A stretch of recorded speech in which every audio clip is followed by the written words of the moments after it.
Tõesti nii see on ja kogu selle sajandi olen ma tegelenud siis ehitusmaterjalide valdkonnas ja juhtinud siis oma regiooni siin Baltikumi vahel on see olnud suurem, vahel on natuke ida poole, vahel lääne poole. Aga olen tõesti näinud neid trende, mis siin on toimunud ja võib-olla täna räägin teile natukene sellest rahvusvahelise ettevõtte toimimisest natukene teise nurga alt, kui te olete võib-olla harjunud kuulma.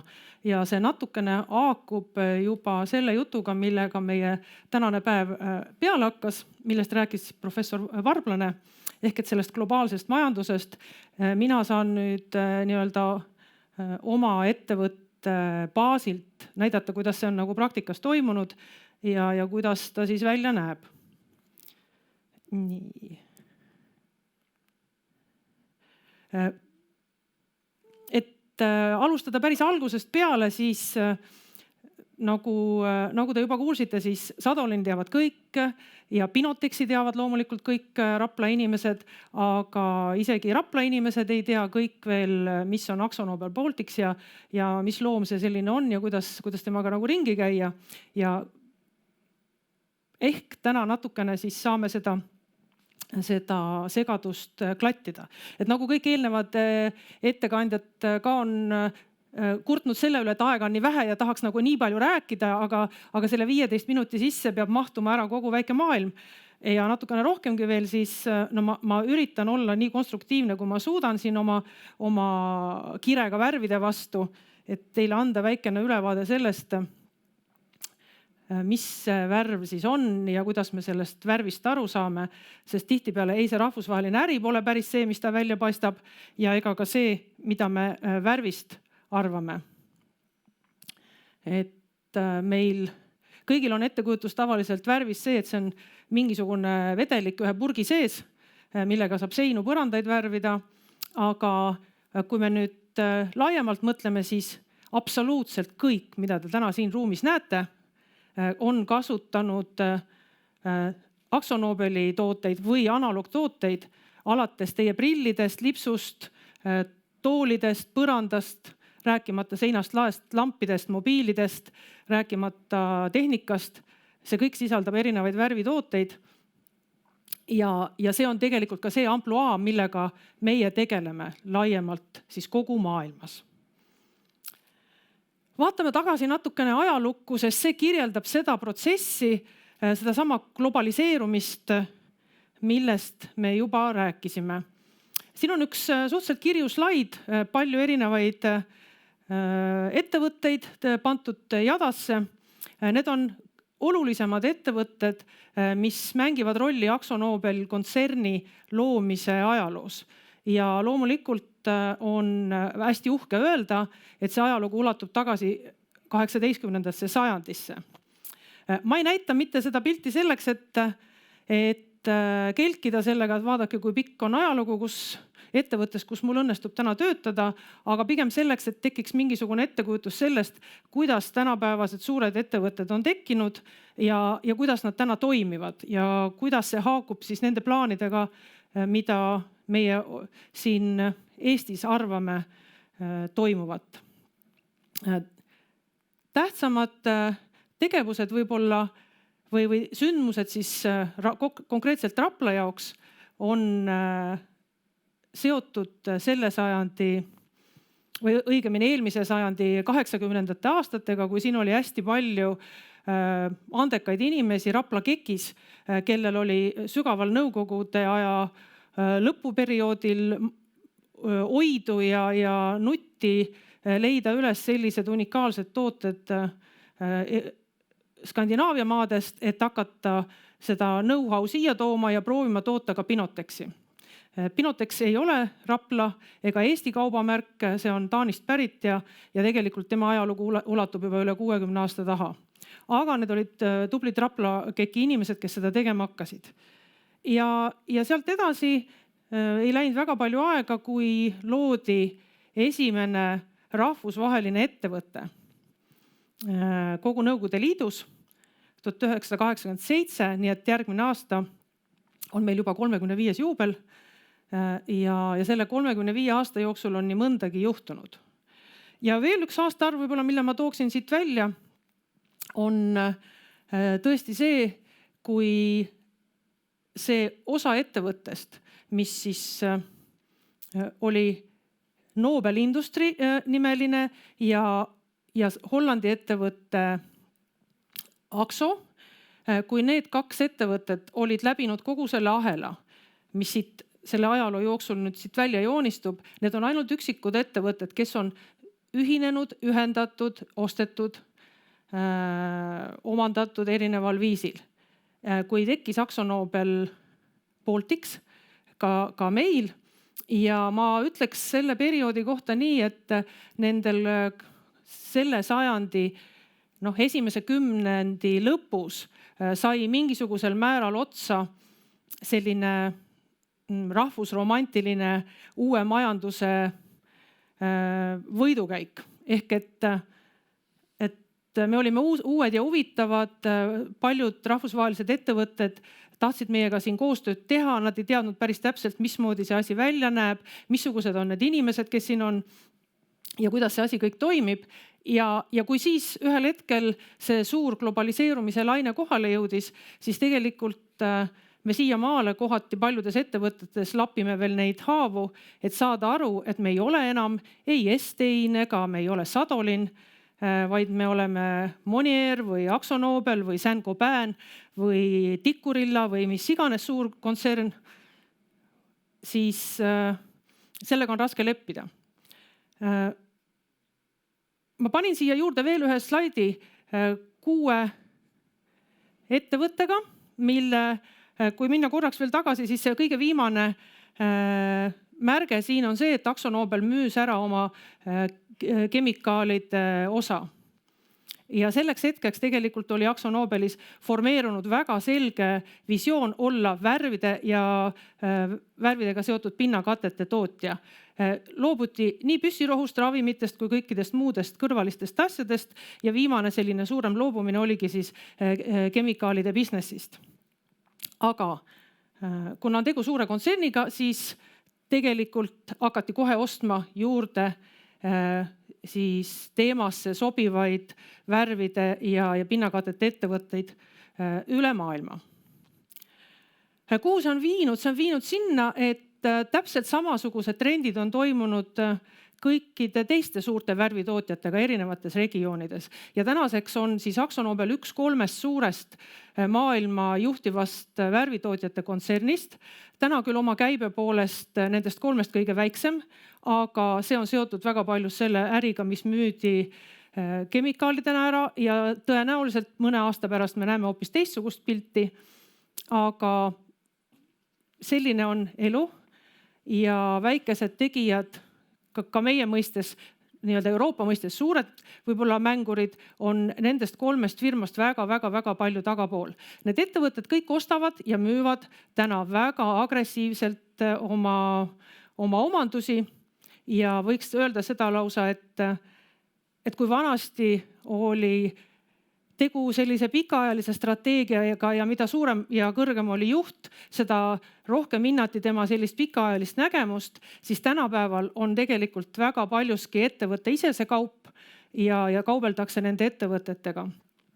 Nii et nii on kõikides kontsernides, seesama PPG, mis on siin Ameerika ettevõte, Sherwin-Williams Ameerika ettevõte, Akzo on nendest ainus, kes on tänaseks siis Euroopa päritolu ettevõte ja meil on päris keeruline siin konkurentsis vastu pidada. PPG muuseas ostis alles hiljuti ära Tikkurilla, kes oli ostnud ära aastaid tagasi juba Eesti värvi. Nii et ka see sama trend toimub seal. Meie teine hea konkurent Eestis, Eskaro, on ära ostetud Flügeri poolt eelmisel aastal. Et see on täpselt see, millest me kuulsime tänase päeva alguses. Kuidas see siis välja näeb? Ma ei peatu palju numbritel, aga Akzo Nobeli suurus siis, nagu me juba nägime, eurodes 9 miljardit eurot 2020. aastal, mis suurusjärgus lihtsalt aru saaks, mida see siis tähendaks näiteks värviliitrites, siis see on selline 2+ miljardit, 2-3 miljardit liitrit värvi, mida te võite siis endale ette kujutada, mida see kontsern üle maailma toodab. Ja loomulikult, nagu me täna juba kuulsime, on selliste suurte kontsernide jaoks ülioluline see, kui palju investeeritakse keskkonda ja need kulutused ei ole väikesed ja ka meie tegeleme sellega absoluutselt kõikides riikides, kus me esindatud oleme. Väga tõsiselt, Raplas samamoodi. Teine väga oluline teema on see kompetentsid. Ja see on võib-olla see koht, kus ma tahaksin öelda seda, et me peaksime jagama väga selgelt sellise ettevõtluse kommertstegevuseks ja tootmistegevuseks. Et tavaliselt, kui me vaatame ettevõtteid, siis me vaatame neid suhteliselt ühe pilguga. Need on täiesti erinevad kompetentsid, kui üks müügiettevõte pannakse kinni või viiakse kuskile mujale, siis selle uuesti käivitamiseks on väga vähe vaja, sest kompetents tuleb reeglina tootjalt, mida siis müüakse või vahendatakse. Kui tootmisettevõte pannakse kinni kuskil regioonis, siis tõenäoliselt igaveseks. Akso teeb kõik selleks, et olla tehnikaliider, et olla arenguliider ja meil on 5 tehnikakeskust üle maailma, mitte 50, 5. See tähendab, et väga-väga suures hulgas riikides neid enam ei ole, kus nad algselt on olnud, mis tähendab seda, et me peame väga-väga pingutama, et püsida konkurentsis. Mida me siis müüme siin?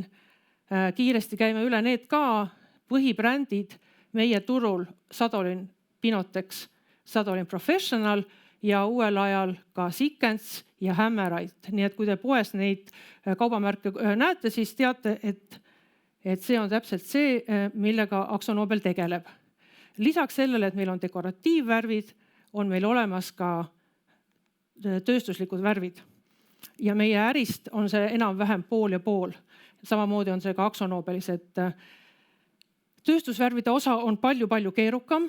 See puudutab absoluutselt kõike seda, mis jääb dekoratiivvärvidest välja, ehk et mis jääb seinavärvidest välja, laevärvidest välja või mööblivärvist, siis see kõik ülejäänud katabki ära tööstusvärvide sektor.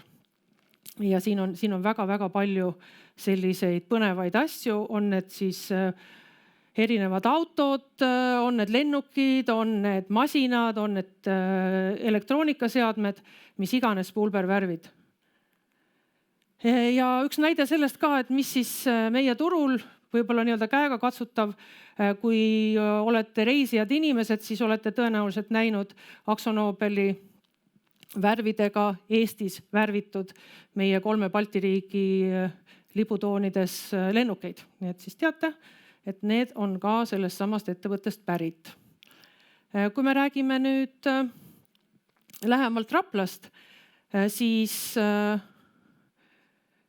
Rapla ettevõte ja meie Tallinna ettevõte, siis, mis on üks Akzo Nobel Baltic aktsiaselts, on tegelikult selline kogum päris erinevatest ettevõtmistest ja meil on üks tehas küll, üks territoorium Raplas, mis tegelikult meie jaoks on 3 täiesti erinevat üksust. On alküüditehas, mis on toorainetehas, on värvitehas ja on logistikakeskus, kes teenindab kogu meie regiooni. Et kui me võtame seda, kui palju meilt värvi läbi käib, siis keskelt läbi kuskil 21 miljonit liitrit värvi on see kogus, mida me siis aastas oma laost väljastame ja selle värviga võiks siis nii-öelda katta ära 2 korda kogu Eesti vajaduse aastas. Et päris märkimisväärne kogus ja täna me ekspordime seda värvi rohkem kui 20 riiki. Meil on 5 kontorit erinevates riikides, Baltikumis, Ukrainas, Moldaavias ja meil on 150 töötajat ja 2 siis värvisuunda, dekoratiivvärvid ja tööstuslikud värvid. Me kuulume Euroopa divisjoni, mis on siis 47% kogu sellest Akzo Nobeli käibest, tuleb Euroopast. Ja selline on siis meie Rapla tehas, kes ei ole võib-olla sellist linnulennut pilti näinud, koos meie heade naabritega siia peale jäänud. Nii et siin me seda kõike toimetame. Kui me läheme nüüd lähemalt selle Euroopa juurde ja selle konkurentsi juurde, millest siis kogu see toetuse teema ja üksteise selline väärtustamise teema alguse siin täna saanud on, siis me peame arvestama sellega, et meil on hästi palju erinevaid ettevõtteid, kes on omavahel ühinenud siin erinevatel aegadel ja kõik need märgid, mis ma siia praegust slaidile panen, on tegelikult erinevad tootmisüksused. Kuidas vaadatakse kontsernis seda, et kus toota, siis see on väga lihtne. Vaadatakse seda, kus on odav toota.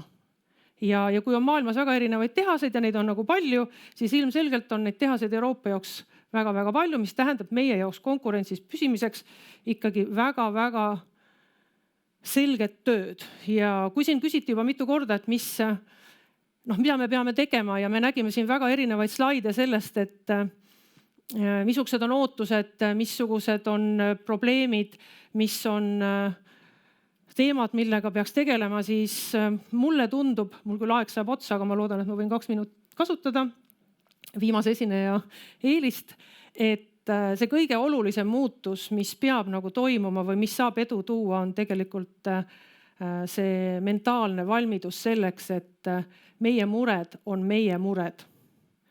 Ja kui Rapla või Eesti või Tallinn tahab olla konkurentsis, siis ei huvita mitte kedagi see ülejäänud ei Euroopas ega ka maailmas, et kas meil on selleks kompetentsi, kas meil on selleks vahendeid, kas meil on selleks nutti. Me peame olema valmis selleks oma võimaluseks, kui see ühel päeval avaneb, võib-olla teda ei avane, aga me peame olema selleks valmis ja me peame olema nagu parandamatud optimistid. Kõik see ülejäänud on ka kõik väga õige, mida meil tarvis on. Ja väga palju selliseid praktilisi asju, mida saab paremini teha. Aga see mentaalsuse teema on kõige tähtsam. Sest et kui me ei saa aru või ei anna endale aru, et me peame olema osa lahendusest, mitte osa probleemist, siis seda lahendust ei tule. Nii et kui vanasti oli selline film, võib-olla vanemad inimesed mäletavad, Moskva pisaraid ei usu, siis tegelikult sellises rahvusvahelises äris on täpselt seesama lause väga-vägagi kehtiv. Kui hind on vale, siis sa ei ole konkurentsis. Kui hind on sobilik, siis sa oled konkurentsis ja siis võib-olla sul on õnne saada endale uusi tooteid, saada endale arendust ja kõike sinna juurde kuuluvat. Nii et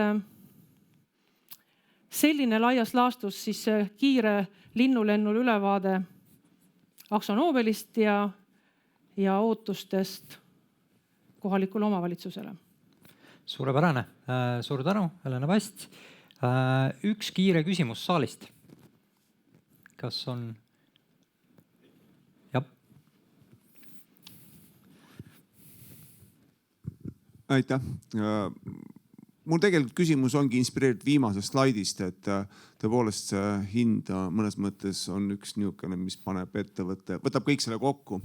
Ja tulles siis tänasesse päeva, kus me hommikul alustasime ja professor Varblanegi siin tõi, et kuidas teil tundub selle hinnaga, et olete siis konkurentsis ja kas siin nüüd siis omavalitsus saaks midagi ka ikkagi teha, et ma pean siin silma siis võib-olla Rapla valda või Rapla maakonda tervikuna saaks teha, et te oleksite konkurentsis, sest vaieldamatult olete väga oluline ettevõte meie maakonnas. Ja ma arvan küll, et me saame koos päris mitmeid asju kindlasti teha. Selleks on kindlasti hästi oluline dialoog ja selline suunatud dialoog just sellepärast, et ettevõtted on väga erinevad ja täiesti selge, et sellise üleüldisema Raplamaa arengu seisukohast on tõenäoliselt fookus väikeettevõtetele selline nagu laiapõhjalisem. aga samas on kõik ikkagi kompetentside küsimus ja kõik ei saa hotelli pidada, kõik ei saa teha suveniire. Et mina isiklikult tõesti selle oma 20+ aasta kogemusega nendes Eesti tootmisettevõtetes olen nagu tõeline Eesti tootmise patrioot, sest et tootmises, millegi tegemises on kompetents, seal on arendustegevus. Ja kui meil ei ole tootmist, kui meil ei ole seda kompetentsi, kui meil ei ole ei keemikuid, insenere ega kedagi muud, keda me saame rakendada, sest tõesti ma ei jõudnud praegu nendel slaididel niimoodi keskenduda, aga kui Akzo Nobelil on 5 tehnikakeskust üle maailma ja Eesti ei kuulu nende hulka, selle keskuse hulka. Täna meil on ühe oma regiooni vähestest ettevõtetest tegelikult olemas oma väike arendusrakuke, kes siiamaale tegeleb alküüdi tootmise arendusega ja ka Binotexi teemadega. See on tõeline saavutus tegelikult kontserni tingimustes, kelle aastakäive on parematel aegadel sama suur kui Eesti riigieelarve, eks ole. Ja me oleme suutnud selle siit välja võidelda. Et uskuge mind, sellised rahvusvahelised tootmised ja need sellised entusiastid, kes nende eesotsas on need inimesed, kes tagavad selle, et meil oleks põhjust koolitada Tartus või Tallinnas insenere, keemikuid, teadlasi. Kui me oma tööstuse laseme alla vett, siis meil ei ole neid vaja, need ametid. Siis me saame koolitada välja müügimehi, klienditeenindajaid ja kõike muud. Et see on hästi oluline ja see on, ma usun, ei ole oluline siin see, et kes on meie konkurendid, kes on meie koostööpartnerid. Kui me vaatame seda selliselt geopoliitiliselt seisukohalt, siis see on meie arengu jaoks ja tõsiselt võetavuse jaoks ikkagi äärmiselt oluline komponent, et meil on siin kompetentsi tootmist arendada ja läbi viia. Suur tänu. Ma loodan, et ei väsi võitlemast. Proovime. Ja jõudu ja jaksu edastiseks. Aitäh. Ärge veel minge ära. Ja nüüd üks väike pidulik protsess ka. Ma paluks siia Rapla vallavanema Meelis Mägi.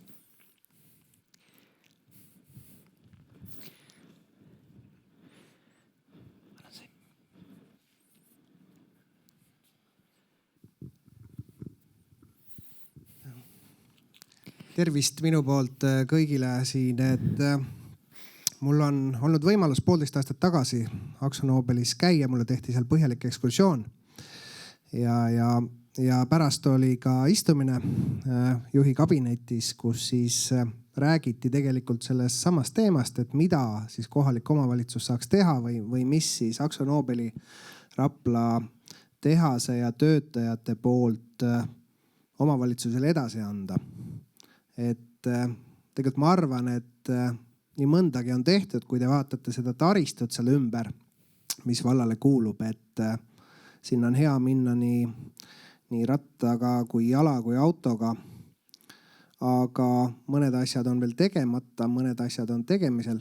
Aga ma täna hommikul käisin ka läbi ja vaatasin, et Akzo Nobeli ees on tegelikult selline väga pikk lipumastide rivi. Ja seal on üsna palju lippe lehvimas, aga seal ei ole veel Rapla valla lippu. Ja minu andmetel Akzo Nobel on Rapla valla suurim ettevõtte tööandjana. Nii et mul oleks väga hea meel, kui seal saab lehvima ka Rapla valla lipp ja ma kingin Rapla valla lipu teile. Suured tänud. Kindla peale saab üles liputatud. Aitäh. Ja olete ikka meile külla oodatud tihemini.